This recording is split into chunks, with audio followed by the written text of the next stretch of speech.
कल ईद है, अब कपड़ा खरीदूंगा और सिलाऊंगा तो टाइम लगेगा। आज चांद हो गया, कल ईद है, चलो रेडीमेड पंजाबी खरीद लेता हूं। कलिया चक्के मार्केट में गया और एक रेडीमेड पंजाबी खरीदता है। उस पंजाबी की कीमत है 500 रुपए। उसके पास पैसे हैं 490 रुपए, लेकिन उसको 10 रुपए कहीं मिल गए। किसी आदमी के गिर गए थे, उसने उठा लिया और जानता है कि फला आदमी का रुपया गिरा है, लेकिन बताया नहीं। जमीन पर गिरी हुई चीज के भी आप मालिक नहीं हैं, इतना याद रखिएगा। अगर जमीन पर गिरी हुई कोई चीज आप को दिख जाए तो शरीयत का मसला यह है कि देख लिया, गुजर जाओ, उठाना नहीं। और अगर उठा लिया तो अब आपकी जिम्मेदारी है कि 1 साल तक उस चीज का आप ऐलान करेंगे, अनाउंसमेंट करेंगे कि अगर किसी की कोई चीज गिर गई है तो वो हमसे राब्ता कायम करे। कितने दिनों तक? 1 साल तक।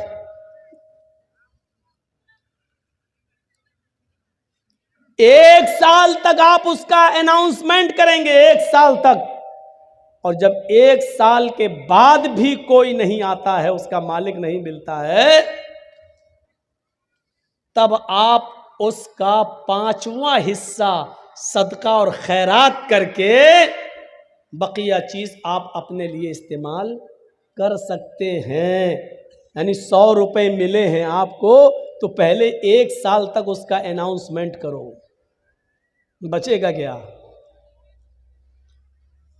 और 1 साल तक जब 100 रुपए का मालिक आपको ना मिले तो फिर उसमें 5वां हिस्सा यानी 20 रुपए सदका और खैरात गरीब को दो, और उसके बाद 80 रुपए आप इस्तेमाल कर सकते हो। वो भी कब? और ये इस्तेमाल करने की इजाजत आपको वो भी इस कंडीशन में मिल रही है क्योंकि आपने 1 साल मेहनत की है। यानी ये 80 रुपए भी आपके लिए तब हलाल हो रहे हैं जब आप 1 साल मेहनत करने के बाद उसके मालिक तक नहीं पहुंचा पाए या उसका मालिक नहीं मिला। तब 10 रुपए आपको मिल गए, लेकिन आपने उसको बताया नहीं, जिसका गिरा चुपके से आपने उठाया, और 490 रुपए में 10 रुपए मिलाकर 500 रुपए का पंजाबी आपने खरीद लिया। 490 रुपए हलाल के हैं जो आपने रिक्शा चलाकर मेहनत करके कमाया, लेकिन 10 रुपए आपने उसमें हराम के मिला दिए। पंजाबी आपने खरीद लिया। अब जब तक वो पंजाबी, जब तक वो कुर्ता, जब तक वो कमीज आपके जिस्म पर रहेगी, अल्लाह की कसम, ना आपकी कोई फर्ज नमाज कबूल होगी, ना फर्ज रोजा कबूल होगा, ना नफली नमाज कबूल होगी, ना नफली रोजा कबूल होगा। कब तक? जब तक वो पंजाबी आपके जिस्म पर रहेगी।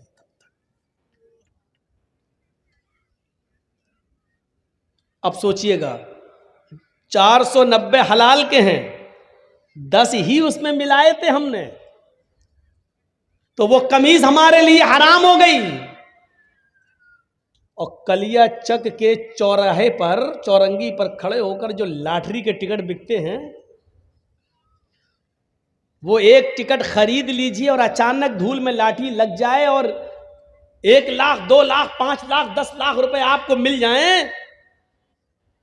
जब 490 हलाल के रुपए में 10 रुपए मिला रहे हैं तो सब हराम, तो लाख 2 लाख रुपए प्योर सूद के जो आपको मिल रहे हैं बगैर मेहनत के, वो आपके लिए हलाल कहां से हो गए?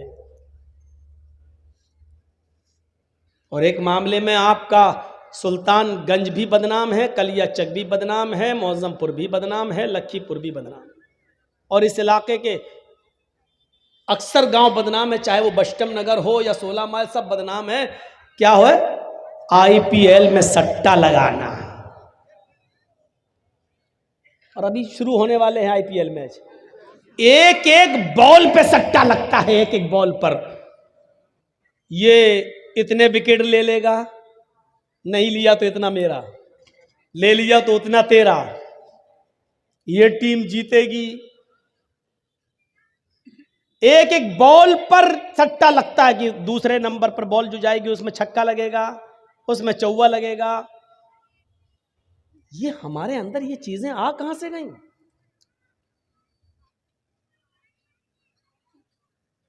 ये तो प्योर हमने लगाया 1,000 रुपया, या तो इधर गया या इधर आया। लेकिन तसव्वुर कीजिए, इस्लाम ये कहता है कि अगर आपने किसी को 100 रुपए दिए बतौर कर्ज, बतौर उधार, ये कहकर दिया कि आप 100 रुपए ले लीजिए, आपको जरूरत है, लेकिन 1 महीने के बाद जब आप वापस करेंगे मुझे तो हम आपसे 110 रुपए लेंगे, हम आपसे 110 रुपए लेंगे, और आपने 1 महीने के बाद 110 रुपए उससे ले लिए, तो जानते हो ये 10 रुपए आपके पास जो आए हैं, और आपने जो 10 रुपए 1 महीने के बाद ज्यादा ले लिया, आप तो सट्टे में 1000, 2000, 5000, 10,000 लगाते हो IPL के। यहां तो आपने किसी की मदद की है और उस मदद के जरिए उसने 100 रुपए में कमाया और 1 महीने के बाद 110 दे दिया। वो 10 रुपए जो आपके पास ज्यादा आ रहे हैं, उस 10 रुपए के बारे में अल्लाह के नबी क्या फरमाते हैं, सुनिए, अपने माजा की रिवायत है, दिरहमु रिबा याकुलुहु रजुलु वहुवा यालम। सूद का और ब्याज का 1 दिरहम खाना, हम तो 10 रुपए ज्यादा बता दिए, 1 रुपया भी सूद और ब्याज का खाना। अब सही आया मैं। IPL का सट्टा लगाने वालों गौर से सुनना, कलियाचक की चौरंगी पर खड़े होकर लॉटरी के टिकट खरीदने वालों गौर से सुनना, बैंकों में लाखों रुपए जमा करने के बाद सेविंग अकाउंट में सूद बढ़ जाता है और सेविंग अकाउंट से सूद खाने, गौर से सुनना, सूदी कारोबार करना, सूद पर रुपया देना और हर महीने 10%, 5% उससे सूद वसूल करना। अगर हम लोग ऐसा कर रहे हैं तो ये लोग भी सुने। अल्लाह के नबी सल्लल्लाहु अलैहि वसल्लम फरमाते हैं कि याकुलुहुर दिरहमु रिबा याकुलुहुर रजुलु वहुवा यालम। सूद का, ब्याज का, हराम का 1 लुकमा, 1 दिरहम खाना, 1 रुपया खाना, इस हाल में कि तुम जानते हो कि ये हराम है, ये जानते हो कि ये मेरी मेहनत की कमाई नहीं है। अशद्दु मिन सित्तिन व सलासीन ज़नियतन, 36 मर्तबा जिना करने से भी ज्यादा सख्त है। कैसा लग रहा है? सूद और ब्याज का 1 रुपया खाना, जिसके बारे में अल्लाह के नबी फरमाते हैं कि 36 मर्तबा जिना करना। ओह, जिना, जिस काम को हम सबसे ज्यादा गंदा समझते हैं, किसी की माँ, बहन, बेटी के साथ हम जिना करें, और 1 बार नहीं 36 बार जिना करना। अल्लाह के नबी फरमाते हैं 36 बार, 36 मर्तबा जिना करने से भी बड़ा और सख्त है ये काम, यानी सूद का और ब्याज का 1 रुपया खाना। और बुलाओ मौलाना जर्जीस को, इससे तो अच्छे हमारे यहाँ के मौलवी है, कम से कम ये सब तो नहीं बोलते। सब बोलते हैं, बोलने का अंदाज अलग अलग होता है। ये अलग बात है कि आप अपने इलाके के उलमा की बात एक कान से सुनते हैं, दूसरे कान से उड़ा देते हैं। क्यों? घर की मुर्गी दाल बराबर।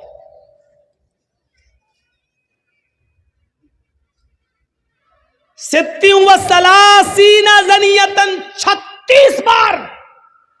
रूह कांप जाएगी, रूह। कहां हैं हम? एक हदीस के अंदर तो यहां तक अल्लाह के नबी सल्लल्लाहु अलैहि वसल्लम ने फरमाया, अर्रिबा इस्नान व सबऊना बाबन, ऐसरुहा अय्यन के हर रजुलु उम्महू। सूद के, ब्याज के, हराम माल खाने के 72 दरवाजे हैं। इस्नान 2, सबून 70, 70 और 2 कितने हो गए? 72।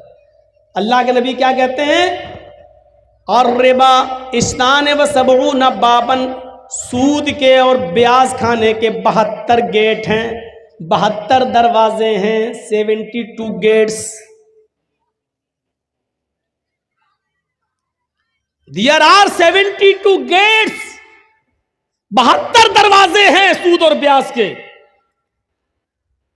उसमें सबसे छोटा और हल्का दरवाजा बता रहे हैं अल्लाह के नबी 71, और इससे बड़े बड़े हैं, लेकिन सबसे हल्का दरवाजा क्या है, सबसे हल्का गेट क्या है, सबसे करीब का दरवाजा क्या है, आईसरुहा आयन के हर रजुलुम्महु, सबसे करीब दरवाजा सूद और ब्याज का 72 दरवाजों में यह है कि एक आदमी अपनी सगी मां के साथ निकाह कर ले। सगी मां के साथ निकाह हो जाएगा। मौलाना जर्जी साहब एक लड़के का निकाह पढ़ा रहे हैं, लड़का अपनी मां के साथ निकाह कर रहा है। जर्जी साहब 1,00,000 मरतबा भी पढ़े, या अय्युहल्लज़ीना आमनू तक़ुल्लाह हक़्क़ तुक़ातिही वला तमूतुन्ना इल्ला व अंतुम मुस्लिमून, या अय्युहन्नासु तक़ू रब्बकुमुल्लज़ी ख़लक़कुम मिन नफ़्सिन वाहिदा व ख़लक़ मिनहा ज़ौजहा व बस्स मिनहुमा रिजालन कसीरन व निसाअ। 1,00,000 मरतबा भी कुरान की आयतें पढ़ जाएं, लेकिन इसके बावजूद वो निकाह नहीं होगा, क्योंकि मां लड़के पर हलाल नहीं हो सकती है। अब वो सोच रहा है कि मेरा निकाह हो गया, और रात में वो अपनी मां के साथ हम बिस्तरी करता है, मिलता है, ये सोच करके मेरा तो निकाह हुआ है मां के साथ। तो क्या निकाह और निकाह के कलमात पढ़ने के बावजूद, ये कुरान की आयतें पढ़ने के बावजूद, क्या उसकी मां उसके लिए जायज हो जाएगी? नहीं। अगर वो हम बिस्तरी करता है तो ये जिना ही माना जाएगा और हरामकारी मानी जाएगी।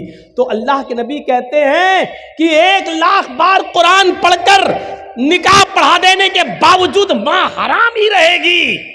आई सरुहा आयन के हर रजुल उम्महु, कि मां के साथ कोई आदमी निकाह करे लेकिन वो निकाह के बावजूद भी हरामकारी करता है। इसी तरीके से सूद और ब्याज के माल पर चाहे कितनी दुआएं पढ़ के खाओ बिस्मिल्लाह, तो बिस्मिल्लाह कहने से हलाल नहीं हो जाएगा। सूद और ब्याज बिल्कुल सूअर के गोश्त की तरह होता है। आप लाख कहिए बिस्मिल्लाह अल्लाहु अकबर, लेकिन सूअर हलाल नहीं होगा, कुत्ता हलाल नहीं होगा। सूद और ब्याज की रकम पर कितने ही दुआएं पढ़ डालो, हलाल नहीं होगा। माँ के साथ निकाह करते वक्त कितनी आयतें पढ़ डालो, लेकिन माँ लड़के पर हलाल नहीं होगी। इतनी क्लियर बात हो गई।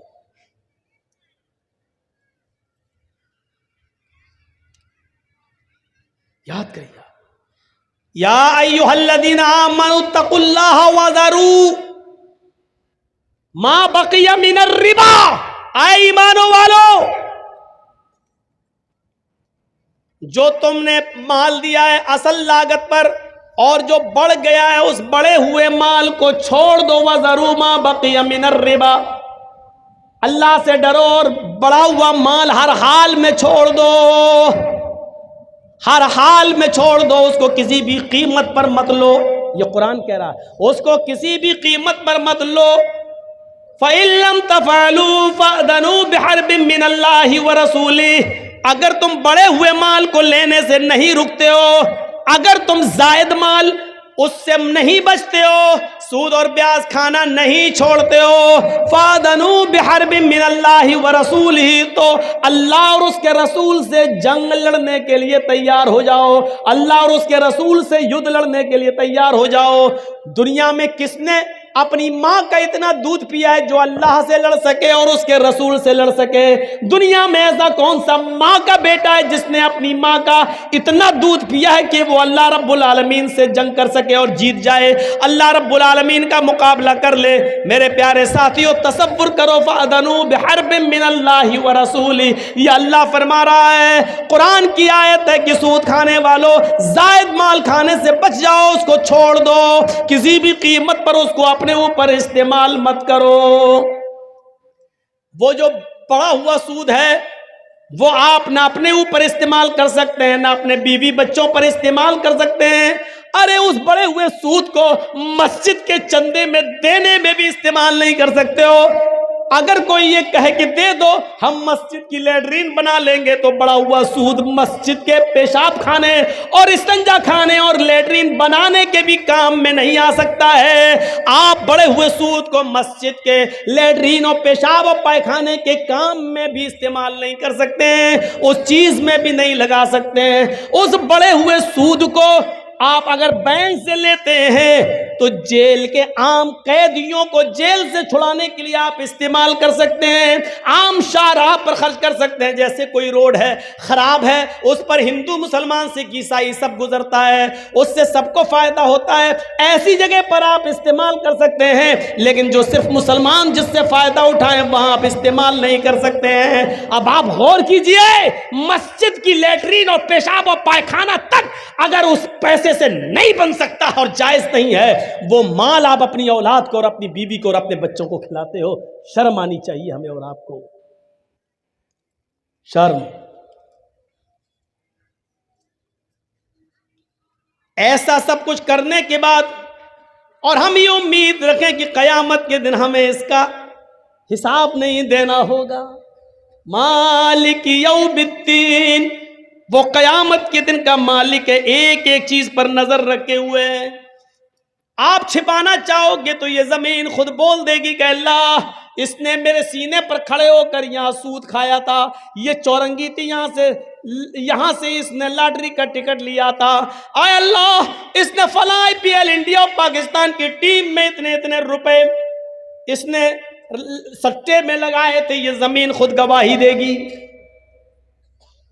इज़ा ज़ुल्ज़िलतिल अर्ज़ु ज़िल्ज़ालहा व अख़रजतिल अर्ज़ु अस्क़ालहा व क़ालल इंसानु मा लहा। जमीन अपने अंदर के सारे सीने को, सारे खजाने को बाहर निकाल देगी। जब जमीन में जलजला पैदा होगा, जब जमीन में भूकंप आएगा, वक़ालल इंसानु मा लहा, और इंसान कहेगा इसको ये क्या हो गया है। यौमइज़िन तुहद्दिसु अख़बारा, उस दिन ये जमीन अपने अंदर के एक एक चीज को बयान करेगी, बोलेगी। ये मत सोचिए कि जमीन कैसे बोलेगी, जमीन तो बेजान है, जमीन तो बेजान है, कैसे बोलेगी। मोबाइल क्या है, जानदार है क्या? मोबाइल बोल रहा है कि नहीं बोल रहा है? रेडियो क्या है, बेजान है कि जानदार? बोल रहा है। टीवी क्या है, जानदार है या बेजान? बेजान, लेकिन बोल रहा है। जब साइंटिस्ट अल्लाह की दी हुई अकल से ऐसी चीज बना सकते हैं कि बेजान चीज को बोलने पर मजबूर कर सकते हैं, तो क्या अल्लाह रब्बुल आलमीन कयामत के दिन जिसने साइंटिस्ट को अकल दी है, क्या वो इस जमीन को बोलने की ताकत नहीं दे सकता है? आज बेजान चीजें बोल रही हैं। बंदूक में कारतूस लगा और छोड़ो तो आज उसकी भी आवाज निकल रही है, बेजान चीज बोल रही है। और ये सब चीजें जमीन से पैदा हुई हैं, लकड़ी, लोहा, तांबा, इन्हीं को प्लास्टिक, इन्हीं को तोड़ मरोड़ कर टीवी बना दी गई, इन्हीं को तोड़ मरोड़ कर रेडियो बना दिया गया, इन्हीं को तोड़ मरोड़ कर मोबाइल बना दिया गया है। जब जमीन से पैदा होने वाली इन चीजों को बोलने पर मजबूर किया गया तो जमीन क्यों नहीं बोलेगी? यौमइज़िन तुहद्दिसु अख़बारहा, जमीन अपने अंदर के सारे एक एक करके सारी खबरों को बयान करेगी। ये सूरत हाल आज हमारी हो गई है। हम सट्टे लगा रहे हैं, हम सूद और ब्याज खा रहे हैं, हम IPL, और ऐसे ही लोग कयामत के दिन सोचिए। बंगाल के किसी जलसे में था मैं, तकरीर खत्म हो गई। जरा इस मंजर को देखिएगा, मैं अपना वाकया बता रहा हूं अपना। उस वक्त मेरा एक छोटा बच्चा था 6 साल का, आज वो 7.5 साल का है। 1.5 साल पहले की बात बता रहा हूं मैं आपको। तकरीर ख़त्म करके मैं अपने रेस्ट रूम पर जहां हमको ठहराया गया, मैं गया, घर से फ़ोन आता है रात के तकरीबन 1:30 बजे कि बच्चे की तबीयत तो उस वक्त 6 साल का था, तबीयत बहुत ख़राब है, सख्त फीवर है, हाथ लगा रहे हैं तो हाथ जल रहा है। मैंने कहा उसको जल्दी से लेकर निकलो। पड़ोस में आसपास डॉक्टर, लेकिन दरवाजा खोलने के लिए तैयार नहीं रात की तारीकी में। सरकारी हॉस्पिटल में ले जाया गया और मैं यही उत्तर दिनाजपुर के इलाके में, और रात के 4 बजे तक, 4:30 बजे तक बराबर राब्ते में रहता हूं। अब कैसी तबीयत है, अब क्या है, अब क्या कंडीशन है। और जब पता चला और बच्चे से बात की और उसने कहा अब्बू ठीक है, आराम है, और जब घर से पता चला कि हाँ रिलैक्स, आराम मिल गया है, उस वक्त तक मेरे भाइयों रात की नींद उड़ गई। कोई चीज खाने और पीने का दिल नहीं।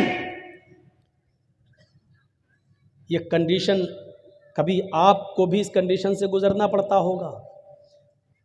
आपका बच्चा अगर रात में पेट के दर्द से कराहने लगे तो आपके रात की नींद उड़ जाती है, और उस वक्त तक आप चैन और सुकून की नींद नहीं सो सकते जब तक कि उस बच्चे के पेट का दर्द बंद ना हो जाए। लोगों ने इस कोरोना काल में अपने बच्चों के दर्द को समझा है। इस बीमारी में उन्होंने अपने और अपने अजीजों को खोया है। वो जानते हैं कि जान की कीमत क्या है। मेरे भाइयों जरा तसव्वुर करो, एक छोटे से बच्चे की हल्की सी बुखार की खबर, फीवर की खबर आपको आपके रात की नींद उड़ा देती है, और आपके बिस्तर पर कांटे चुभने लगते हैं। नरम और गर्म बिस्तर भी आप छोड़ने पर मजबूर हो जाते हैं। लेकिन उस कयामत के दिन के दर्द को समझने की कोशिश करो। वही औलाद हमारे सामने होगी जिस बच्चे के लिए आज 6 साल की उम्र में हमने रात में बिस्तर छोड़ दिया। उसका हल्का सा फीवर हमें सोने नहीं देता है। लेकिन कयामत का मंजर ये होगा, यौम यफिर्रुल मरउ मिन अखीही व उम्मिही व अबीही व साहिबतिही व बनीही। कयामत के दिन इंसान भाग रहा होगा। यौम यफिर्रुल मरउ मिन अखीही, अपने भाई को देखकर भागेगा। नहीं नहीं, उसके सामने नहीं आऊंगा, ये मुझसे एक नेकी न मांग बैठे। यौम यफिर्रुल मरउ मिन अखीही, आदमी अपने भाई को देखकर भागेगा। व उम्मिही व अबीही, अपनी माँ को देखकर भागेगा, अपने बाप को देखकर भागेगा। वो डरेगा मेरी माँ मुझसे ये न कहने लगेगी बेटा दुनिया में मैंने तुझे अपना दूध पिलाया, पाल पोस कर बड़ा किया, आज तू अपनी माँ को एक नेकी नहीं दे सकता है। ये मेरी माँ मुझसे एक नेकी ना मांग बैठे, मेरा बाप मुझसे कहीं एक नेकी ना मांग बैठे। ऐसा ना हो। यौमा यफिर्रुल मरउ मिन अखीही व उम्मिही व अबीही व साहिबतिही व बनीही। इंसान अपनी माँ से भागेगा, अपने बाप से भागेगा, व साहिबतिही, और अपनी बीवी से भी भागेगा।